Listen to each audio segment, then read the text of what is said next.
여러분, 한국은 국민들의 노동이나 착취하는 후진국입니다. 한 달 월급이 10만 원밖에 되지 않아요. 제가 살던 대중국은 한 달 월급이 얼마나 되는지 아십니까? 교수님, 거짓말하지 마세요. 제가 한국에 대해 진실을 알려드리죠. 여기 해외 각국의 경제학 교수들과 은행권 관계자들이 모이는 경제학술회가 열리고 있습니다. 그런데 한 중국인 교수의 발표가 시작되고 얼마 지나지 않아 한 한국인 남성이 강의 참석자 자리에서 일어나 고함을 지르기 시작하는데요. 과연 이곳 학술회장에서는 무슨 일이 있었던 것일까요? 감동시작 애청자 여러분, 영상 시작 전 좋아요와 불우이웃을 위해 끝까지 시청 부탁드립니다. 안녕하세요. 저는 미국 출신의 아이리스라고 합니다.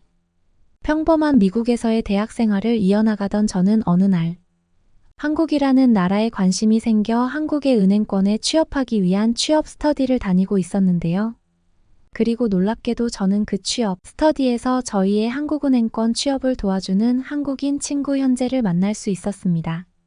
현재는 역시나 저와 마찬가지로 한국의 은행권에 취직하고 싶어 하는 평범한 한국인 청년이었고, 그렇게 저와 현재는 1차 시험을 통과한 뒤 한국은행권 취업의 마지막 면접 단계만을 남겨두고 있었죠. 그러던 어느 날 저는 저희 고향이었던 미국에서 경제와 은행에 관련된 영향력 있는 강의가 진행된다는 사실을 알게 되었고, 마지막 3차 면접까지 시간도 어느 정도 남았던 터라 한국인 친구 현재를 설득해 미국을 소개해 줄 겸 강의도 들을 겸 해서 미국의 하버드 대학교에서 열리는 경제학술회에 함께 참석하게 되었습니다.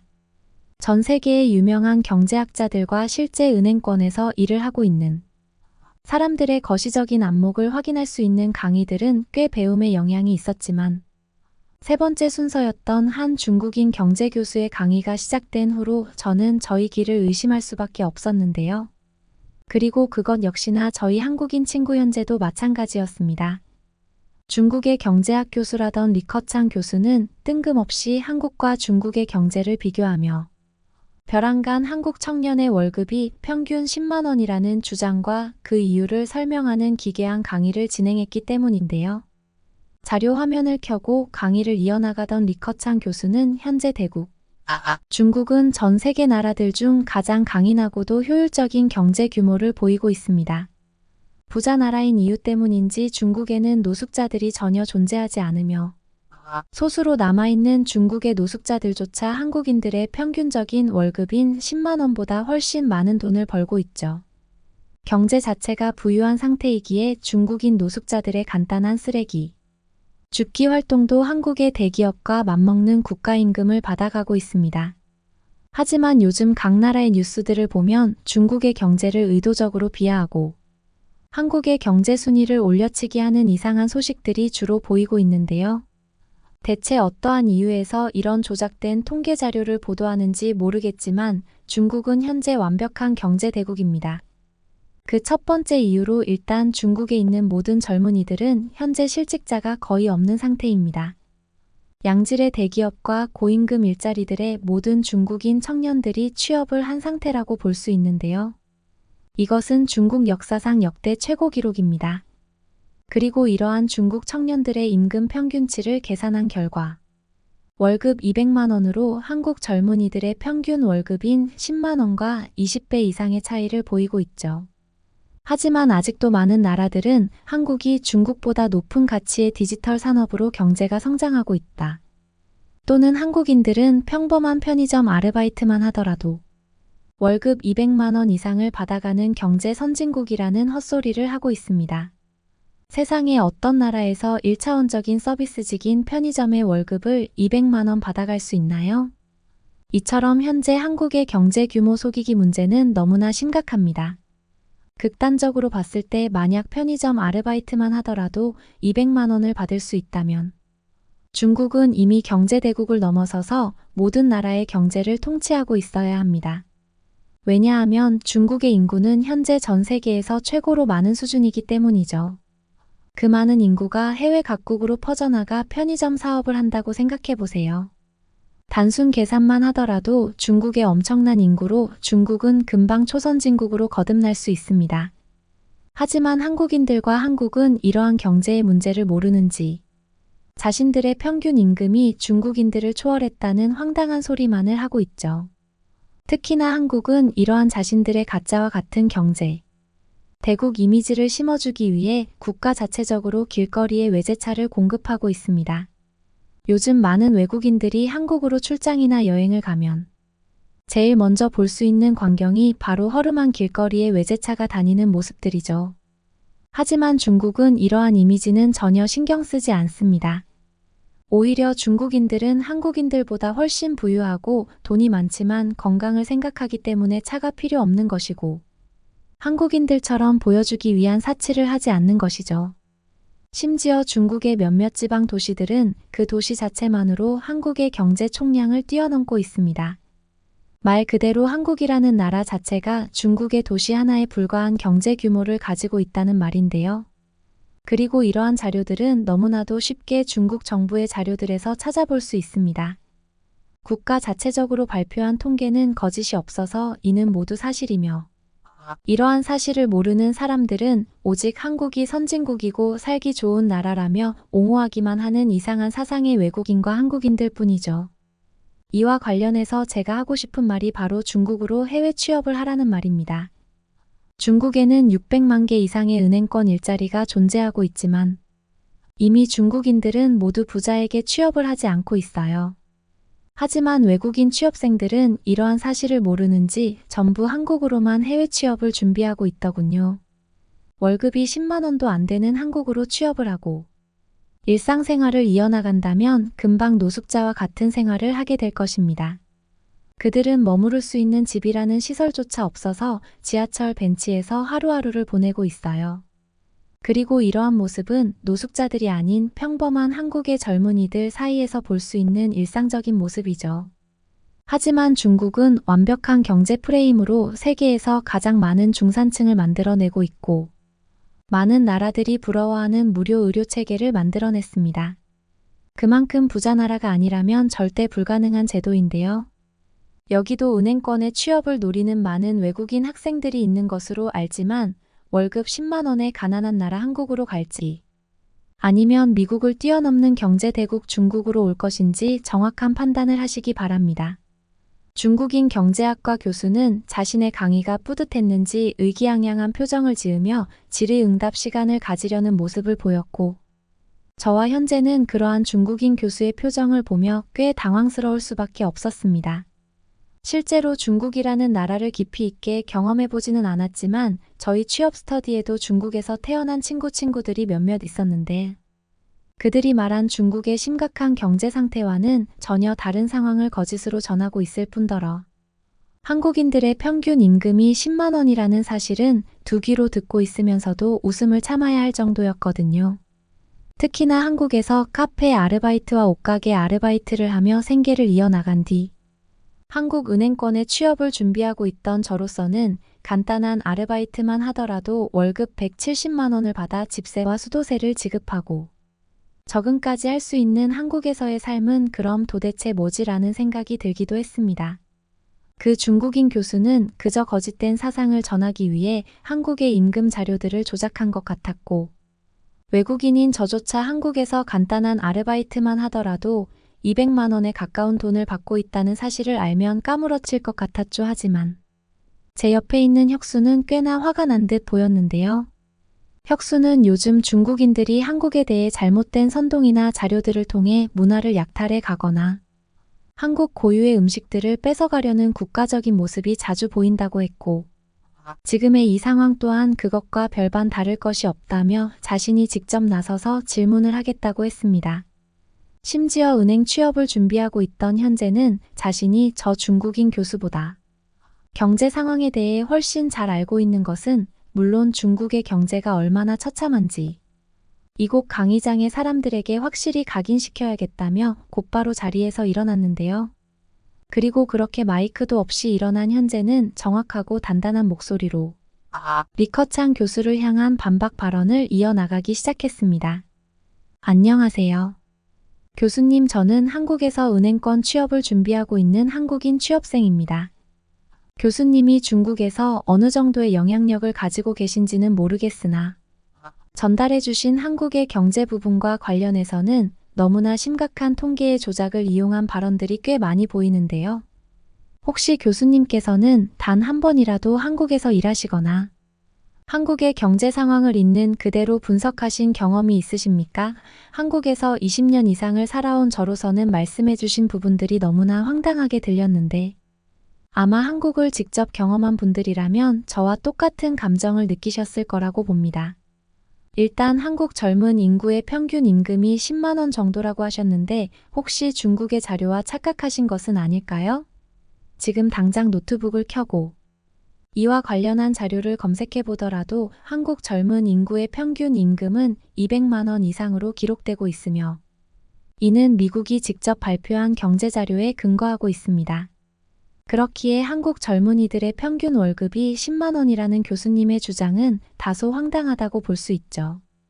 오히려 이러한 상황은 현재 중국 젊은 인구의 임금 지급 통계와 똑같다고 볼 수 있습니다. 혹시나 중국과 한국의 자료를 착각하신 것은 아닐까요? 놀랍게도 과거 중국의 인력보장관리단에서 직접 발표한 중국 도시들의 최저임금 순위에서 중국은 모든 도시들을 전부 합쳐 평균 임금 30만 원 수준의 통계를 보이고 있으며 2년이 지난 지금 오히려 과거의 평균 임금에서 5만 원이 하락한 25만 원 수준의 결과값을 보이고 있습니다. 이는 중국의 수도인 중심 도시들을 세분화해 통계를 내더라도 같은 수치이며 이 말인즉슨 현재 교수님이 주장하신 월급 평균 10만 원의 상황은 오히려 중국 젊은이들의 상황과 일치한다는 말입니다. 실제로 현재 중국은 이와 관련한 많은 경제적인 문제가 발생하고 있지 않나요? 현재 중국의 새로운 신세대들은 한국과의 경제 격차를 깨닫고 한국으로의 해외 취업을 위해 중국을 대거 탈출하는 모습을 보이고 있는데 만약 한국이 정말로 가난한 후진국이라면 중국 청년들이 한국으로 오는 이유는 대체 무엇일까요? 또한 현재 중국은 젊은 노숙자들이 급격히 발생하고 있는 문제로 국가적 단위의 대책을 준비하고 있는 것으로 알고 있습니다. 그들은 아무리 일을 해도 평균적인 생활이 보장되지 않는 월급 20만 원 수준의 가난한 중국 현실을 깨닫고 비판적인 경제활동은 아예 포기한 채 인터넷이나 디지털 사업을 통한 한방의 경제활동만을 노리고 있죠. 자연스럽게 이러한 중국의 젊은 인구가 많아지다 보니 중국의 경제는 더더욱 추락하고 있습니다. 과거 중국의 최대 강점이었던 저렴한 노동력을 통한 수출의 항목도 이러한 중국 젊은이들의 경제활동 포기 문제로 완전 중지되고 말았죠. 그들은 24시간 열심히 일을 해도 20만 원 임금 수준을 넘어설 수 없는 상황이며 기본적인 생활 자체가 보장되고 있지 않습니다. 그 예로 현재 중국은 평균 8명 이상의 젊은이들이 모여 방 한 개의 집에서 생활하는 사회 규칙마저 생겨나고 있죠. 젊은이들의 평균적인 임금은 20만 원 수준이지만 그들의 기본적인 의식주가 보장되는 집의 비용이 이것으로 감당되지 않기 때문입니다. 8명 이상의 중국 젊은이가 모여 150만 원 이상의 집세를 만들어내야 유지가 되고 있다는 말이죠. 특히나 이러한 문제는 중국의 대기업 취업 인구라도 별반 다르지 않습니다. 실제로 현재 중국의 수도인 베이징의 경제 중심가를 가보면 낮에는 양복을 입고 일하고 점심시간이나 퇴근 시간에 길거리에서 양복을 입고 노숙을 하는 중국 청년들을 꽤 많이 볼 수 있습니다. 그들 모두는 단 한 벌의 양복으로 경제활동을 이어나가고 있으나 기본적인 의식주 활동이 전혀 보장되지 않고 있다는 증거죠. 그들 또한 중국의 대기업 직원이지만 평균적인 임금이 60만 원을 넘지 못하고 있습니다. 하지만 이와 관련하여 더더욱 큰 문제는 바로 중국 정부가 교수님과 같은 사람을 SNS에 지속적으로 노출하며 자신들의 경제 문제를 개선할 의지 자체를 보이고 있지 않다는 말입니다. 실제로 한국에 취업한 몇몇 중국 청년들은 교수님이 말씀하신 것처럼 편의점 아르바이트를 해서 100만 원 이상의 비용을 받을 수 있다는 사실에 엄청나게 놀라고 있지만 말이죠. 물론 한국에도 이러한 자본소득에 따른 차이가 있지만 선진국 국가의 올바른 경제 시스템과 도시 인프라를 가지고 있기에 누구나 열심히 일을 하면 기본적인 생활이 보장되는 선진국 경제 시스템을 가지고 있습니다. 하지만 중국 정부는 자신들의 경제 문제나 빈부격차를 전혀 해결하려는 모습을 보이지 않고 있으며 그저 자신들의 1차원적인 생산 활동을 대신해줘야 하는 중국 젊은이들이 문제를 깨닫고 중국을 탈출할 수 없게 모든 인터넷과 TV 프로그램을 검열하고 있죠. 하지만 지금 현대시대의 상황은 꽤 많이 변화하고 있습니다. 중국의 젊은이들은 한국에서 간단한 아르바이트만 하더라도 많게는 200만 원, 평균 100만 원 이상의 비용을 받을 수 있다는 사실에 놀라고 있으며 중국보다 더욱 살기 좋은 도시 인프라와 쾌적한 생활 환경에 한국으로의 이민을 최우선 목표로 하고 있죠. 즉 한국에서는 간단한 편의점 아르바이트로 소득 활동을 하는 것이 이미 중국의 소득 상위 1%에 해당하고 있다는 말입니다. 그 정도로 중국의 현재 경제는 완전히 붕괴되어 있고 철저한 후진국의 길을 걷고 있다는 말이죠. 하지만 안타깝게도 이러한 사실을 모르거나 받아들이지 않으려는 중국인들은 자신들의 월급 20만 원을 받으며 한국이 중국보다 가난한 나라라는 거짓의 사실에 좋아하고 있습니다. 바로 당신 같은 교수들 때문에 중국의 처참한 경제 후진국을 깨닫지 못하고 있기 때문인데요. 제 말이 정말 믿기 어렵다면 지금 당장 인터넷을 켜고 한국의 아르바이트 관련 사이트를 한번 검색해 보시기 바랍니다. 평균적인 시급은 1만 원 이상으로 계산되고 있으며 취미생활로 아르바이트를 하더라도 누구나 중국의 1% 소득 상위에 올라설 수 있죠. 이 정도로 한국과 중국의 경제 순위가 차이가 크게 나고 있는데 한국이 후진국이거나 가난한 나라라는 말을 하는 당신의 경제학과 교수의 자격이 정말로 의심스럽습니다. 한국인 친구 혁수의 말이 끝나기 무섭게 단상에 있던 중국인 교수는 얼굴을 붉히며 황급히 자리를 떠나려는 모습이 보였고 그러한 중국 교수의 모습을 보는 저조차 민망할 정도였는데요. 심지어 저희 주위에 있던 외국인 교수들과 학생들은 자신이 직접 경험한 한국이 전 세계 여행 국가 중 가장 부유한 나라들처럼 보였는데 처음부터 중국 교수의 주장이 거짓말인 줄 알았다며 단체 야유를 보내기도 했습니다. 그런데 어쩐 일인지 단상을 내려가려던 중국인 교수는 다시 마이크를 잡고는 갑자기 현재가 한국인인 척하는 중국인이라며 더더욱 이상한 소리를 하기 시작했는데요. 그 중국 교수의 주장은 이랬습니다. 당신이 정말 한국의 현재 경제 상황을 제대로 알고 있는 한국인이 맞나요? 이곳에 직접 한국에서 생활하고 있는 중국인 사업가가 있는데 지금 그의 주장과 전혀 다른 발언이 나타나고 있습니다. 한국인들의 월급이 평균 200만 원이라고 하셨는데 그렇게 친다면 중국도 평균 월급이 2천만 원이라고 주장할 수 있습니다. 위대한 중국이 한국보다 땅의 규모도 훨씬 크고 당연히 국가적이나 경제적 사업을 할 수 있는 땅이 훨씬 많은데 한국보다 중국이 가난한 나라라니 이게 합당한 주장이라고 생각하십니까? 당신은 그저 위대한 경제 대국, 중국이 부러워서 거짓된 발언을 하는 것 같습니다. 실제로 현재 중국의 젊은이들은 자신들의 삶에 행복해하고 있으며 오히려 그러한 나라를 지켜줘서 고맙다는 발언을 중국 정부에게 전하고 있습니다. 하지만 중국에서 사업을 하고 있는 몇몇 한국인들은 이러한 사실을 끝까지 부정하고 있는데요. 실상 한국에서는 국가적으로 너무나 가난해서 버스와 지하철처럼 돈을 내고 타야만 하는 교통수단들이 현재 모두 멈춰 있지 않나요? 더군다나 여기에 더해 당신들이 그렇게나 선진 시스템이라고 주장하고 있는 인천공항은 현재 너무나 가난한 한국의 경제 문제 때문에 2년이 넘도록 문을 열지 않은 것으로 알고 있습니다. 그저 보여주기식 공항에 불과했다는 말인데요. 실제로 한국인들이 새벽에도 일을 하고 있는 이유가 국가 자체가 너무 가난해서 그런 것이라고 알고 있습니다. 중국에서는 국민의 건강을 생각해 심야에는 일을 할 수 없게 되어 있는데 한국은 가난한 나라의 경제 케어를 위해 새벽에도 억지로 일을 해야 하는 시스템이라는 말이죠. 그런데 당신들은 이러한 강제적인 시스템을 한국은 새벽에도 치안이 좋다는 증거 자료로 활용하고 있습니다. 어떻게 나라 자체가 가난한데 치안이 좋을 수 있을까요? 그 예시로 지금 한국을 가보면 길거리에 노숙자들이 너무 많아서 제대로 된 여행이 불가능할 정도입니다. 하지만 중국은 도시 어디를 가더라도 부유한 사람들밖에 없어서 외국인들이 여행하기에도 너무나 편리한 도시 치안 상태를 보이고 있죠. 그래서 그런지 가난한 한국인들은 한국이 선진국이라는 말에 속아 여행을 온 외국인들을 보면 눈에 불을 켜고 그들의 가방을 훔쳐가려고 합니다. 그래서 당연히 한국의 범죄 순위가 높은 것 아닌가요? 하지만 부유하고 위대한 나라인 중국에서는 절대 이런 일을 겪을 이유가 없습니다. 그들이 주장하는 편의점의 월급이 200만 원이라는 사실도 하루 종일 단 1시간의 쉬는 시간도 없이 일을 했을 때의 경우라고 볼 수 있죠. 오히려 현재 가난한 나라인 한국은 중국에 감사해야 한다고 생각합니다. 하지만 한국인들은 오히려 부자 나라의 국민인 중국인들이 한국으로 여행을 가면 그들에게 안 좋은 감정을 내비치고 있죠. 이러한 사회적인 문제를 가지고 있는데도 어떻게 한국이 중국보다 부유한 나라라고 할 수 있나요?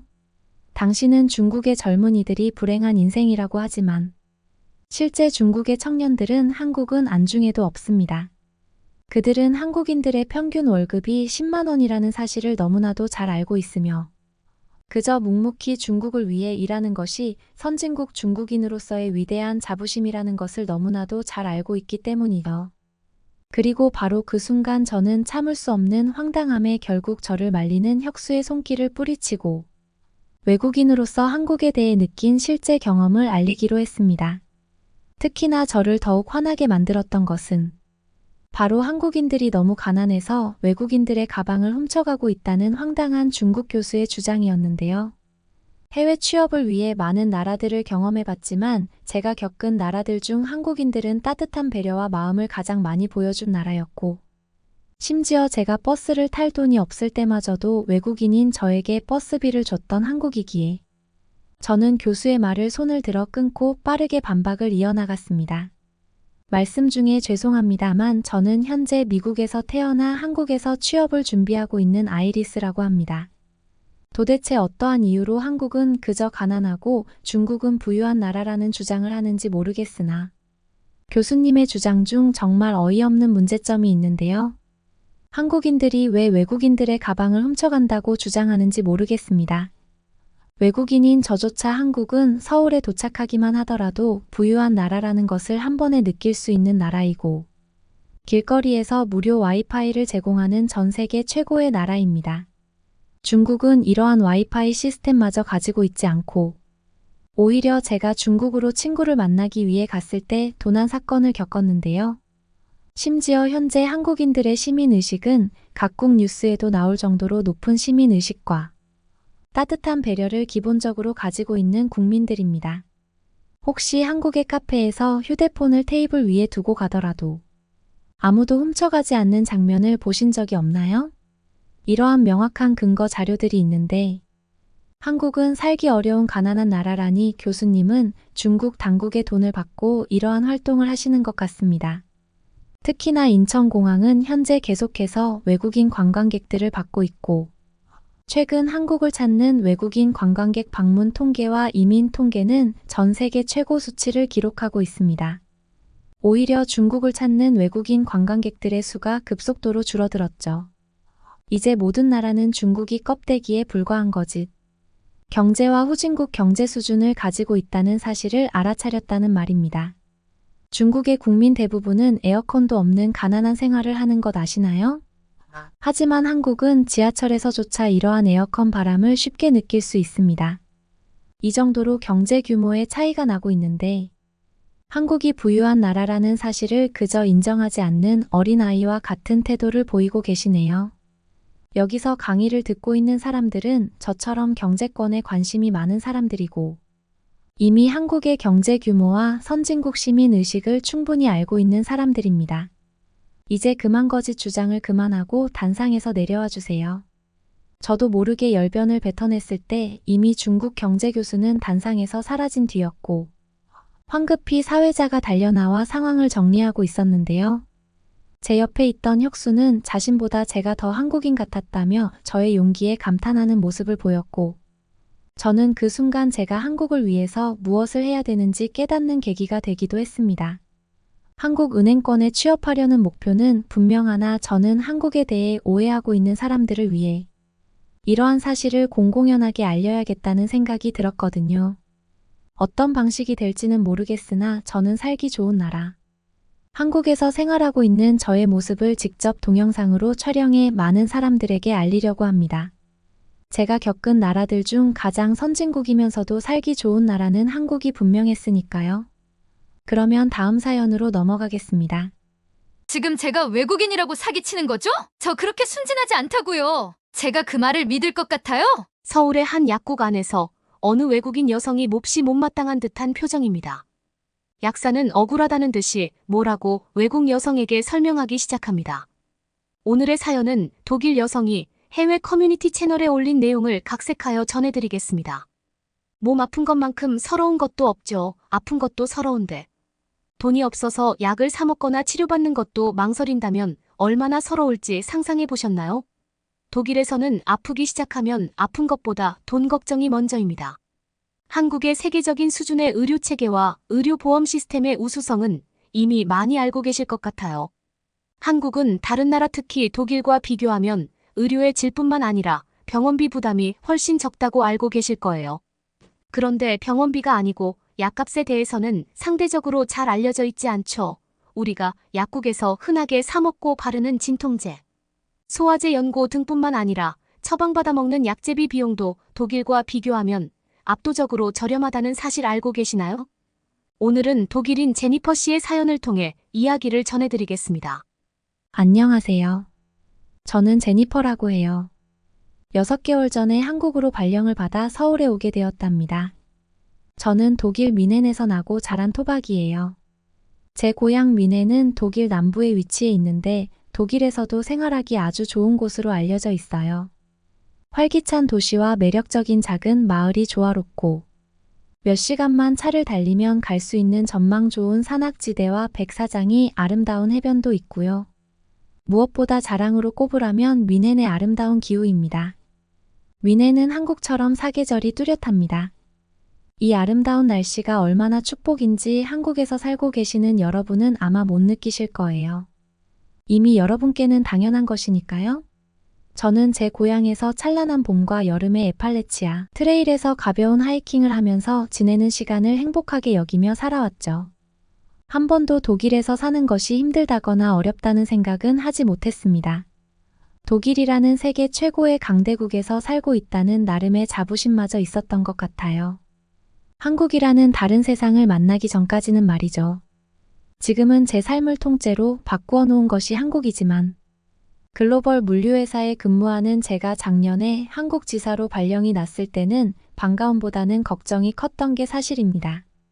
저는 한국이라는 나라를 불과 작년까지만 해도 잘 알지 못했어요.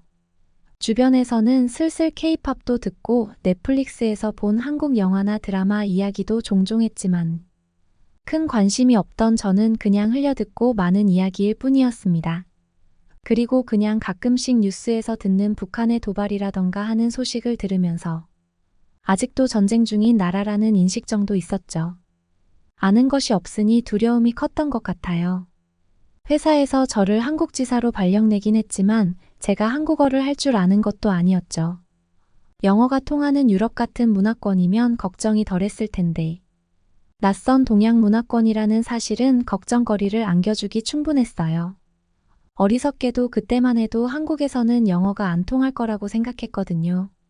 다만 회사에서 한국, 일본, 중국 등 아시아 국가를 대상으로 추진하는 프로젝트가 1년이라는 단기간의 계획이었고 급여도 독일에 있을 때보다 훨씬 파격적이기에 저는 결국 한국행을 오케이하고 오게 된 것입니다. 그런데 나중에 알고 봤더니 저 이외의 다른 젊은 직원 중에 상당히 여러 명이 한국 근무를 지원했더라고요. 한국이라는 나라에서 살아보고 싶다는 이유만으로요. 다만 회사 차원에서는 이 업무와 관련된 제 경력과 성과를 보고 저를 추천해서 보냈고요. 결과적으로는 제가 저에게 저절로 굴러온 복을 뻥 차버리지 않은 것을 천만다행으로 여기고 있습니다. 그때 한국에 오지 않았다면 어땠을까? 지금 생각해도 아찔하네요. 그렇게 시작한 한국 생활은 제게 매 순간 놀라움을 안겨주었습니다. 그 중에서 오늘은 한국의 약값에 대하여 이야기하려고 해요. 독일에서 회사 생활을 시작하자마자 스트레스 때문인지 입술에 아토피 같은 피부염이 생겼었는데요. 겉으로 볼 때 티는 안 나도 약을 안 바르면 간지러움이 자꾸 재발해서 반드시 발라줘야 하는 연고가 있거든요. 게다가 저는 물이 바뀌면 얼굴에 트러블이 나는 피부를 가지고 있어서 항상 쓰는 여드름 연고도 있고요. 독일에서 한국 지사로 발령 났을 때 넘겨줄 업무 정리가 어찌나 바쁘던지 그런 자잘한 연고까지 패밀리 닥터를 만나서 처방받고 챙길 준비를 전혀 하지 못한 거죠. 왜냐면 독일에서는 보통 패밀리 닥터 즉 가정의학과 의사 선생님도 예약이 없으면 만날 수 없고 예약을 해도 며칠씩 기다려야 합니다. 그리고 예약 없이 갑자기 아플 때 가는 어전트 케어는 가서 전문의 만나기도 쉽지 않아요. 기껏해야 PH라는 의사 보조자 약 처방 권한이 있고 의사의 감독 하에 의사의 일부 업무를 할 수 있는 사람만 만날 수 있어서 그나마 잘 가지 않게 되고요. 모 응급실은 너무나 살인적인 금액에 죽기 전에는 가질 않으니 병원의 문턱이 굉장히 높은 곳이죠. 한국에 와서 얼마 지나지 않아 아니나 다를까 입술에 피부염이 금세 올라오더라고요. 그제서야 연고들을 챙겨오지 않은 것을 깨달았죠. 그때까지도 저는 한국 의료 시스템에 대해서 별다른 정보가 없었던 상태였습니다. 그래서 연고들을 처방받기 위해 회사 동료에게 병원 예약하는 방법에 대하여 물어봤죠. 그랬더니 그 한국인 직원은 예약은 필요 없고 가벼운 피부 질환이라면 동네에 있는 피부과나 내과 가정의학과를 그냥 방문하면 된다고 하는 거예요. 그래서 저는 당연히 독일로 치면 어전트 케어 정도 되는 줄 알았죠. 그런데 가서 일단 깜짝 놀란 게 전문의가 계속 상주하고 있고 그런 전문의를 아무런 예약 없이 만나서 진료받을 수 있어서였죠. 놀라움은 거기서 끝이 아니었습니다. 독일은 의료보험제도 또한 한국과 많이 다릅니다. 독일에는 수백 개의 보험회사가 있죠. 내가 들고 있는 보험회사가 적용되는 병원과 약국, 약품이 다 따로 있어서 그곳에서만 진료를 받고 약 처방을 받아요. 병원에서 처방을 받아서 다시 내 보험이 적용되는 약국을 찾아서 멀리 가서 약을 사야 합니다. 그런데 한국은 병원의 바로 옆에 약국이 있더군요. 제가 주변을 살펴보니 병원과 약국은 세트처럼 항상 같이 존재하더라고요. 제가 병원을 이용해보니 그 이유를 알았습니다. 그건 바로 한국의 의료 시스템은 온 나라에서 하나로 통일되어 있어서 병원과 약국의 선택에 아무런 제약이 없던 것이죠. 그렇게 병원 바로 옆에 있는 약국으로 가서 편리하게 연고를 구입할 수 있었는데요. 저는 다시 한번 놀라고 말았어요.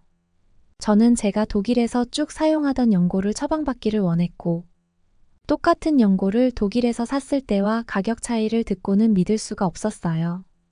이 연고는 제가 입술에 피부염이 생겼을 때 바르는 연고인데요. 한국 돈으로 3만 원 정도였습니다. 근데 여러분 이 똑같은 연고가 독일에서는 얼마인 줄 아세요? 한국 돈으로는 무려 15만 원이 넘어요. 그것도 브랜드가 없는 저렴한 편에 속하는 연고인데도요. 브랜드 제품을 선택하면 같은 성분의 약도 훨씬 비싸지고요.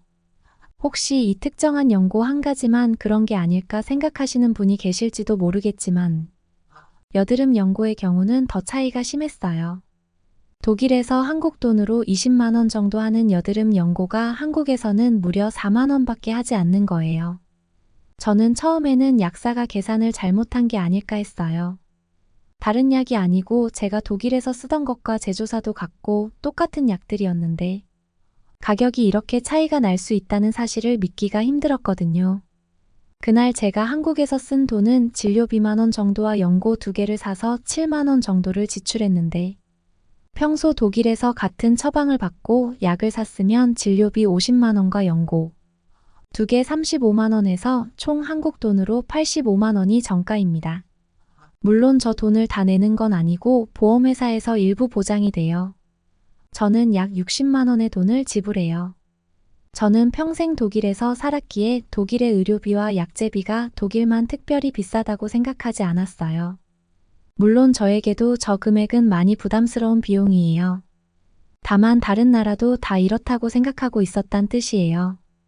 병원은 돈이 많이 들어가는 곳 그래서 웬만하면 병원을 가지 않고 다들 살아간다고 생각했죠. 그때부터 독일의 의료체계가 뭔가 이상하다는 생각이 들기 시작하더라고요. 제가 평생 가지고 살던 독일이라는 나라에 대한 자부심이 조금씩 균열이 갔다고나 할까요? 제가 이 놀라운 경험을 하고 다음날 회사에 출근해서 티타임 때 이 이야기를 꺼내자 동료들은 너도 나도 한마디씩 했죠. 특히 저와 같은 독일인인 소피아 씨는 열변을 토했는데요. 평소에 조용하고 내성적이던 그녀가 열정적으로 자신의 경험담을 이야기하더라고요.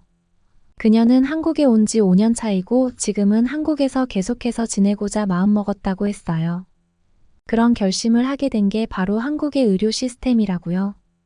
그녀는 태어났을 때부터 신장에 이상을 가지고 있어서 평생 복용해야 하는 약이 있는데 그렇기에 한국의 의료 수준을 듣고는 한국 지사의 자원에서 왔다고 했어요. 건강한 사람들은 모르겠지만 몸이 아픈 사람들은 자기 같은 사람들은 의료 서비스가 삶의 질에 큰 영향을 미친다고요. 독일에서 준비해온 약이 다 떨어져서 독일에서 받아온 소견서를 들고 한국 병원에 방문했고 이 약을 한국에서 사게 되었다고 해요. 그리고 그녀는 곧 믿지 못할 경험을 하게 됩니다.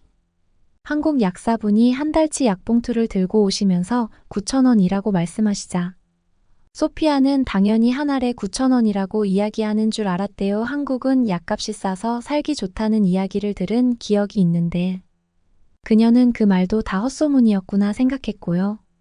한 알에 9,000원이면 한 달 치면 30만 원 정도 되는데 이 정도면 독일보다는 더 싸긴 하지만 기대했던 것보다 차이가 없는 수준이었고 한국의 약값이 싸다더니 이게 대체 어디가 싼 가격인지 이해가 되지 않았고요. 그래서 약사분에게 이건 뭔가 가격이 잘못 나온 것 같다며 다시 물어봤지만 처방전을 다시 확인하더니 이 가격이 맞다면서 9,000원이라고 재차 설명하셨고 외국인이라서 바가지 씌우는 건가 생각도 들었지만 소피아는 어쩔 수 없이 계산을 했는데 카드 영수증을 보니 이상하더랍니다. 9,000원만 찍혀 있었던 것이죠. 놀란 소피아가 한 알에 9,000원이라고 하지 않으셨냐고 되물었는데 갑자기 약사님이 웃음을 터뜨리시더니 어디서 오셨냐고 물었다고 했어요. 독일인이라고 하자 약사님은 이해가 된다는 표정을 지으시며 독일의 약값은 보통 한 알당 가격으로 계산돼서 헷갈릴 만하다며 한 달치 전체 가격이 9,000원이라고 영어로 직접 설명을 해주셨고 소피아는 한국인 약사분이 그렇게 유창한 영어를 하시는 것도 놀라웠지만 그것보다 더 놀라운 것은 역시나 싸도 너무 싼 가격이었다고 했어요. 맞아요. 소피아의 말처럼 독일의 약국에서는 약값이 워낙 비싸기 때문에 약국에서 약을 처방받을 때 약 하나를 기준으로 가격을 말해주는 경우가 대다수거든요. 그래서 독일인인 소피아는 당연히 그렇게 생각했던 것이고요. 독일의 약값 시스템에 익숙해져 있었고 이것이 정상적이라고 평생 생각을 해왔으니 한국에서 9,000원이라는 약 가격을 듣고서 당연히 약 한 알 가격이라고 생각했지. 30일치나 되는 약값이 9,000원밖에 안 될 줄은 상상도 못했던 것이었죠. 그래서 소피아는 이렇게 싼데 약효가 별로 없을 것 같은 의심이 들었고 무례하다는 것을 알면서도 자신의 생명과 직결된 일이기에 약사님께 여쭤봤다고 해요. 이거 혹시 독일 약에 비해 성분이 많이 떨어지는 거 아니냐고요. 약사님은 그럴 일이 없다며 모두 한국 제약회사의 기술력으로 만들어진 품질 좋은 약이라고 당당하게 설명했다고 합니다. 그리고 실제로 집에 와서 검색해보니 독일 약국에서 받았던 약과 성분이 완전히 똑같았고요. 제가 받은 충격도 그녀와 비슷했어요. 저야 가끔씩 불편해서 바르는 연고였지만 소피아의 경우 평생 먹어왔던 약이 한국에서는 독일과 비교도 할 수 없는 가격에 살 수 있다는 것은 삶의 질과 직결된 일이었던 거예요. 독일에서는 급여를 받으면 30% 정도는 항상 약값으로 지출해왔던 그녀인데 한국에서는 그것의 10분의 1만 지출하는 셈이 되는 거니까요. 그 나머지 돈으로 할 수 있는 일이 얼마나 많겠어요. 동료들과 이런 대화를 나누며 알게 된 사실인데 이렇게 된 원인이 독일이라는 나라는 새로운 처방 약품이 시장에 출시될 때 정부에서 그 가격을 규제하거나 협상하지 않기 때문이었습니다. 대신 수백 개의 건강보험 회사들이 제약회사와 협상을 할 뿐이죠. 반면 한국은 국민의 건강과 직결되는 약품이 시장에 공급될 때 필요성이나 사용 빈도에 따라 정부가 가격을 규제하는 것이죠. 소피아는 독일에 돌아가지 않겠다고 했어요. 차라리 한국에서 정착해서 사는 것이 경제적으로도 여유롭고 행복하다고요. 그리고 지금은 약간만 비교한 것일 뿐이지만 평소 몸이 약한 자기 같은 경우는 큰 병이 생겨서 들어갈 병원비나 수술비를 생각하면 독일에서는 아마 돈이 없어서 치료를 포기하고 죽겠지만 한국에서는 돈이 없어 치료받지 못했단 사람은 보지도 못했다고요. 그렇게 한국을 극찬하던 그녀는 그래서 벌써 5년째 한국 지사 근무를 지원하고 있고 만약 독일 본사 발령이 나더라도 회사를 그만두고라도 한국에 남을 결심이라고 했죠. 그만큼 한국에서 살겠다는 의지가 확고하더라고요. 그녀의 말에 저의 보스인 수단도 거들더군요. 소피아의 마음을 다 이해한다고요. 자신도 한국 생활 2년 차지만 지난달 잠시 독일에 들렸다가 왔는데 독일에 살 때는 몰랐던 것이 한국에 살다 돌아가니 너무 답답했다고요. 자신도 독일에 있는 가족들만 아니면 한국 지사에 오래도록 머물고 싶다고 말했습니다. 저 역시 한국에서의 근무 기간이 늘어나면 늘어날수록 제가 얼마나 독일밖에 모르는 우물 안개구리였는지 알게 되었습니다. 그리고 동시에 한국 생활의 편리함에 빠져들고 말았죠. 거기에 독일처럼 총기나 테러에 대한 위험도 없고 치안도 너무 완벽해서 불안감 없이 살 수 있어서 좋아요. 독일이 최고라고 생각하며 살아왔던 저인데 고작 한국 생활 6개월 만에 이제는 독일보다는 한국이 살기 좋다는 생각이 드는 걸 보니 제가 한국 체질인지도 모르죠. 전 요즘 한국어 공부도 시작했어요. 소피아처럼 저도 한국에 오랫동안 머물고 싶어졌거든요. 한국인들이 워낙 영어를 잘하긴 하지만 그래도 제가 한국어를 하게 되면 좋겠다는 생각이 들어서요. 제 사연은 여기까지입니다. 이상 독일 커뮤니티 게시판에 올라와서 큰 화제가 된 제니퍼 씨의 이야기였습니다. 그만큼 많은 독일인들이 독일 의료체계와 약값에 대해 문제가 있다는 것에 공감하면서 한국의 믿을 수 없는 약값에 놀라움을 금치 못했다고 합니다. 한국인들이 당연한 것으로 여기며 누리는 이런 의료 시스템 덕분에 한국이 세계적으로도 의료 선진국이라고 불리는 것이겠지요. 약국에서 약을 탈 때마다 수십만 원을 내야 한다고 생각하니 아찔해지는데요. 앞으로도 대한민국에서 이런 제도가 잘 유지되길 간절히 바랍니다. 그러면 다음 사연으로 넘어가겠습니다. 이곳은 런던에 있는 최고급 한국식 바비큐 레스토랑입니다. 수많은 영국인들이 이곳에서 맛본 고기 맛이 환상적이라고 표현하는데요. 그 맛에 빠진 영국 아가씨가 바비큐를 즐기려 한국까지 날아왔습니다. 서울 시내에 있는 한 고깃집 안에서 그녀와 그녀의 언니가 흥분한 목소리로 대화를 하고 있습니다.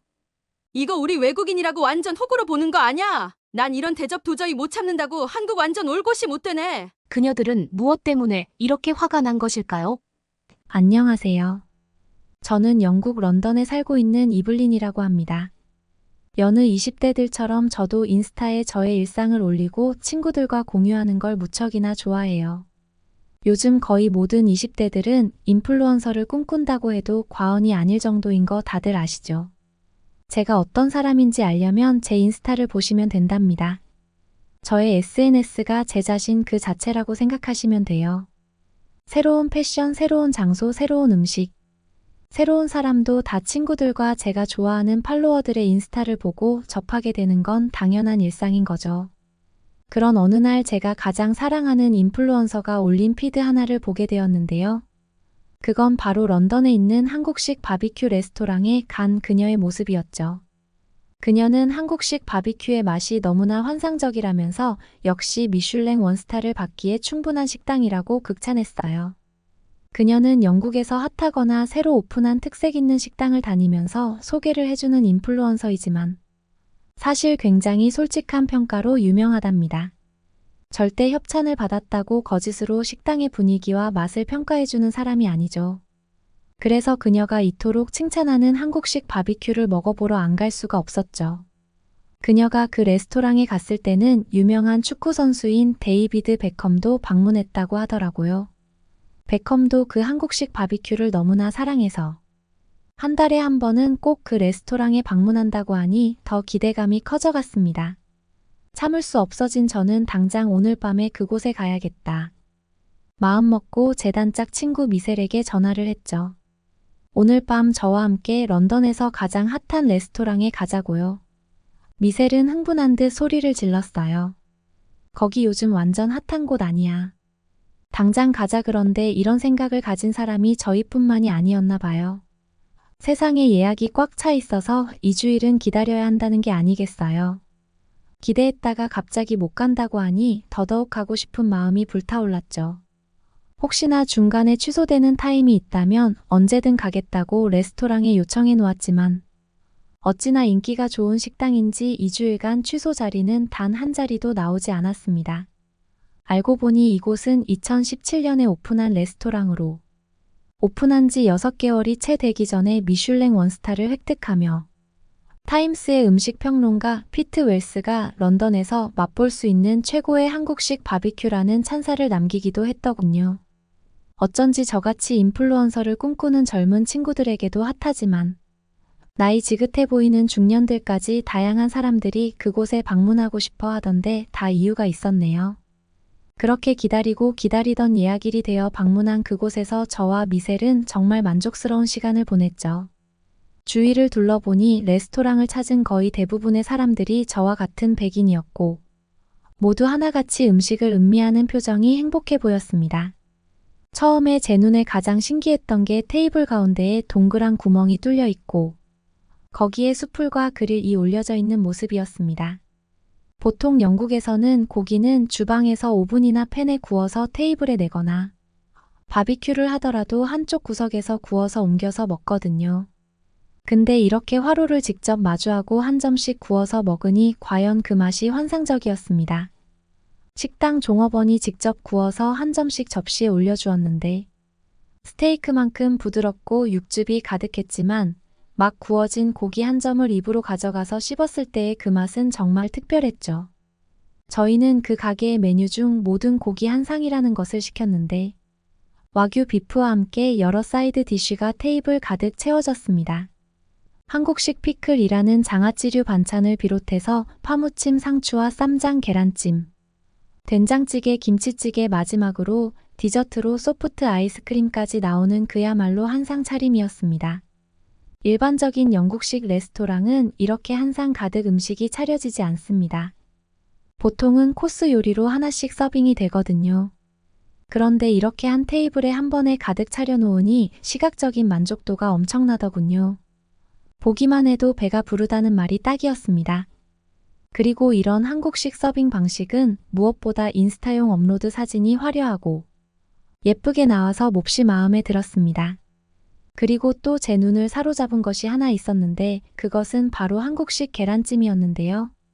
계란이야 영국인들도 거의 매일 아침으로 먹는 것이고 요리 방법은 그만큼 수십 가지로 발전해 있죠. 영국인들이 사랑하는 스크램블 에그부터 써니사이드업, 에그 베네딕트, 오믈렛 삶은 계란 등등 말이에요. 그런 흔하디 흔한 계란 요리조차 이 한국 식당에서는 몹시 독창적인 모양으로 요리했더라고요. 뚝배기라는 검은색 작은 도자기에서 용암이 끓어오르듯 솟아오른 형태의 이 계란 요리는 그래서 한국에서는 폭탄 계란찜이라는 별칭으로 불린다고 직원분이 설명해 주던데 과연 그 이름이 딱 어울리더라고요. 그리고 이 뚝배기라는 그릇은 열이 아주 오랫동안 식지 않는 그릇이기 때문에 식사 시간 동안 내내 따뜻한 계란찜을 먹을 수 있었습니다. 계란찜뿐만 아니고 된장찌개와 김치찌개도 뚝배기에 나왔는데 그것은 매우 놀라운 경험이었어요. 영국의 그릇은 보통 아무리 오븐에서 조리해서 바로 테이블에 낸다고 해도 이렇게 따뜻한 온기가 오래가지 않거든요.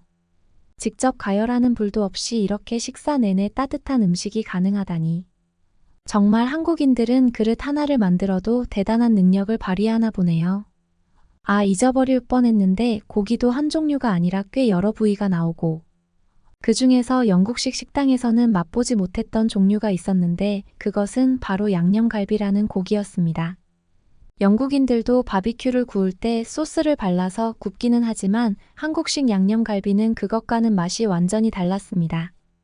좀 더 달짝지근하면서 간장의 감칠맛과 마늘향이 딱 기분 좋을 정도로 입안에 돌더군요. 이 양념갈비가 식당을 나와서도 꽤 오랫동안 기억에 남아서 또 먹고 싶다는 생각이 들게 만들었습니다. 이 한국식 바비큐 레스토랑에서의 시간은 모든 것이 완벽했는데 딱 한 가지 아쉬운 점이 있다고 하면 비싼 가격이에요. 한상 차림과 와인을 먹고 50만 원 정도 나왔는데 여기에 팁은 별도이니 꽤 비싼 고급 레스토랑에 속합니다. 가격이 조금만 저렴하다면 자주 오고 싶은 레스토랑이었어요. 이날의 경험은 당연히 제 인스타에 고스란히 업로드되었는데요. 그것을 본 제 친구들과 팔로워들이 모두들 부럽다며 난리가 났습니다. 다들 한국식 바비큐를 먹어보고 싶다고 난리거나 이미 경험해본 사람들은 한 목소리로 칭찬하더군요. 제 동창 빅토리아가 이런 댓글을 달았더군요. 이곳도 멋지지만 진짜 한국에 가서 바비큐를 경험해봐 절반도 안 되는 가격에 완벽한 식사와 분위기를 즐길 수 있어. 사실 안 그래도 요즘 한국에 관심이 조금씩 생기기 시작하던 차였습니다. 제가 사랑하는 유명한 인플루언서 중에서도 한국 문화에 열광하는 이도 점점 늘어가고 있었고요. 그러니 자연스럽게 저도 호기심이 생기기 시작했죠. 그치만 처음부터 그런 것은 아니었습니다. 넷플릭스의 한국 드라마나 케이팝이 진작부터 영국에서도 인기가 많다는 것은 알고 있었지만 그래도 왠지 그런 문화를 좋아하는 것은 약간 아웃사이더 애들이나 그렇다는 생각이 있었거든요. 근데 막상 런던에서 인기 절정의 한국 레스토랑에 가보니까 한국과 한국 음식, 한국 문화를 사랑하는 아주 다양한 사람들이 있더군요. 그리고 왜 그렇게 많은 사람들이 이 식당을 사랑하는지도 단 한 번의 경험으로도 충분히 느낄 수 있었고요. 때마침 이번 휴가에 여행 갈 곳을 고르고 있던 찰나였는데 이번에는 영국 국내가 아닌 과감하게 한국으로 떠나보기로 결심했죠. 놀라실지도 모르겠지만 그것이 저의 첫 해외여행이었습니다. 여러분이 생각하시는 것보다 영국인들은 해외로 여행을 다니지 않아요. 오히려 제 눈에는 해외로 엄청나게 여행을 다니는 한국인들이 신기하답니다.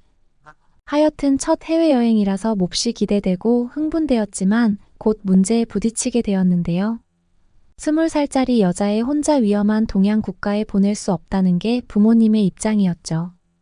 뭐 그분들의 걱정을 이해하지 못하는 것은 아니지만 그래도 저는 한국에 너무 가고 싶었습니다. 결국 부모님과 의견을 절충한 것이 바로 저희 친언니 애나와 함께 동행하기로 한 것입니다. 애나는 한국에 대하여 관심이 1도 없었지만 뭐 괜찮습니다. 한국을 경험하면 언니도 곧 한국에 빠져들 거라는 확신이 있었거든요. 한국식 바비큐만 맛보여줘도 아마 눈이 동그래질 거라고요. 언니에게 한국 여행은 나만 믿으라며 큰 소리를 뻥뻥 쳤지만 저도 약간 긴장이 되기도 했어요. 일단 스마트폰이 있긴 했지만 말이 잘 통하지 않는 나라에 간다는 게 걱정이 되었거든요. 그런데 이런 제 걱정은 한국 공항에 도착하고부터 싹 사라졌습니다. 일단 한국은 공항과 대중교통의 영어가 완벽하게 표기가 되어 길을 찾는 것은 하나도 어렵지 않았고 한국인들은 영어를 평균적으로 너무나 잘했습니다. 심지어 그들은 우리가 뭔가 헤매고 있는 듯한 느낌을 받을 때면 다가와서 도움이 필요하냐고 묻거나 어디를 찾고 있냐고 물어오더군요. 한국인들의 영어에 대한 자신감이나 실력에 깜짝 놀란 것은 저보다 언니인 애나였는데요.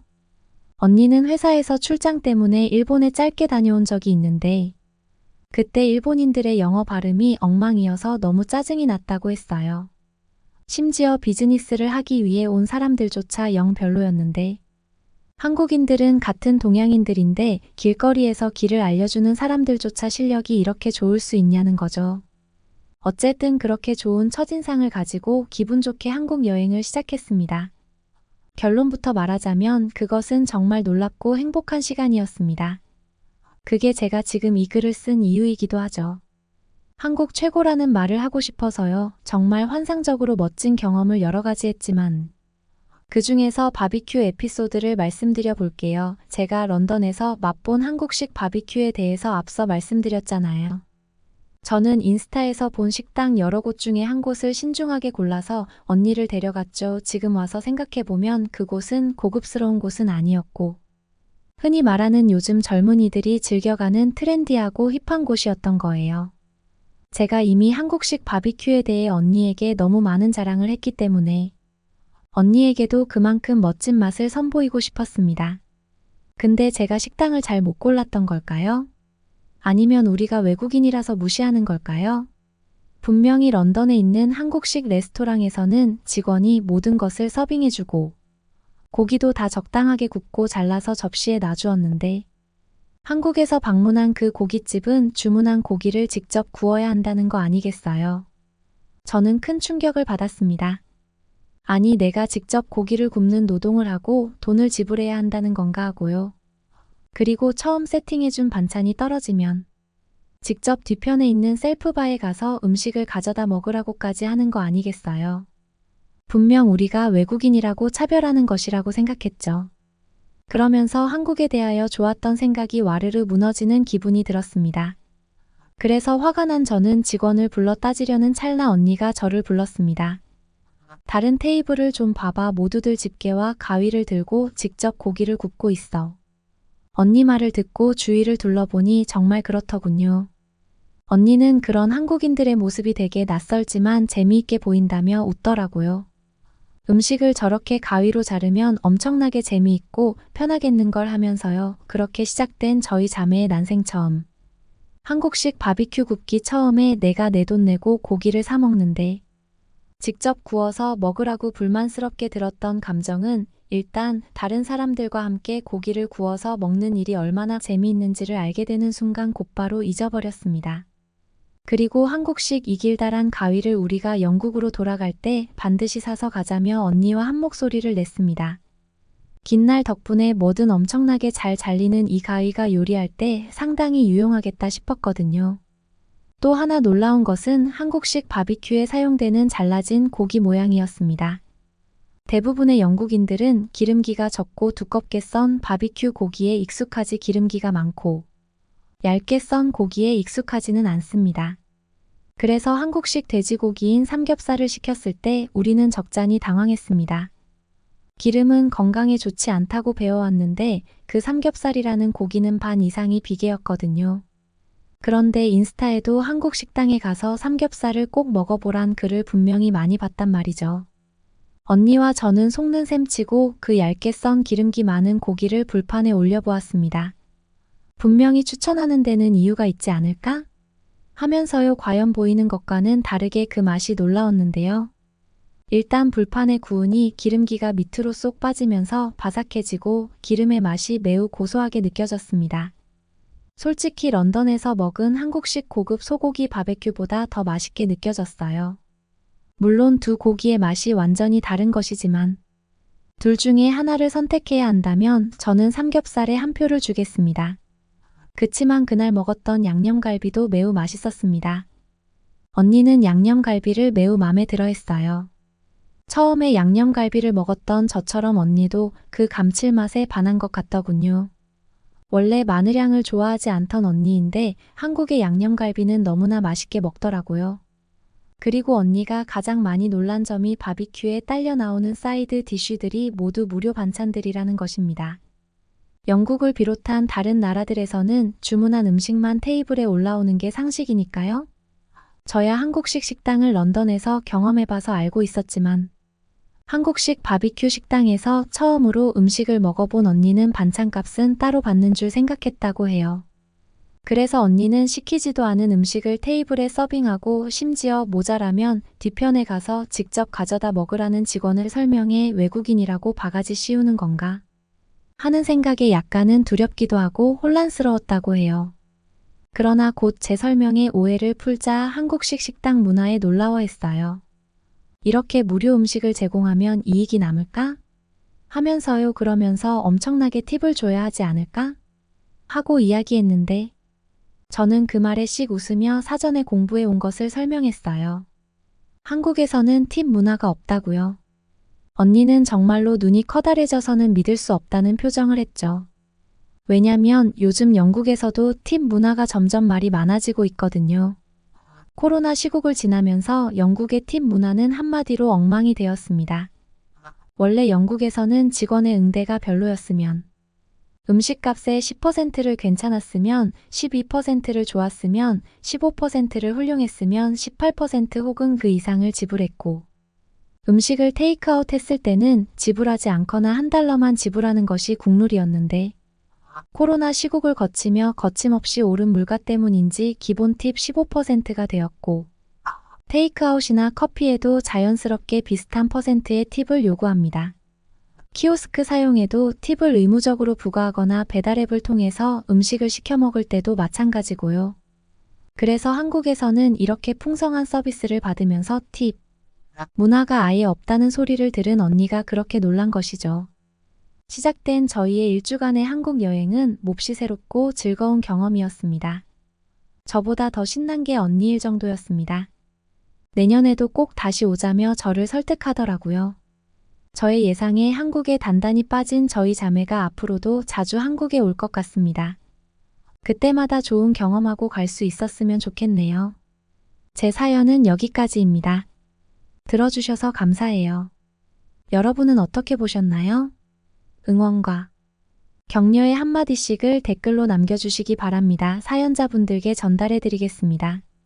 실제 사연 제보를 받고 있습니다. 채택되신 분께는 작은 선물도 보내드리고 있습니다. 저희의 사연이 여러분의 하루에 작은 힘이 될 수 있었으면 좋겠습니다. 감동적인 사연을 주변 분들과 이야기 나눠보세요. 더욱더 좋은 영상으로 다시 찾아뵙겠습니다.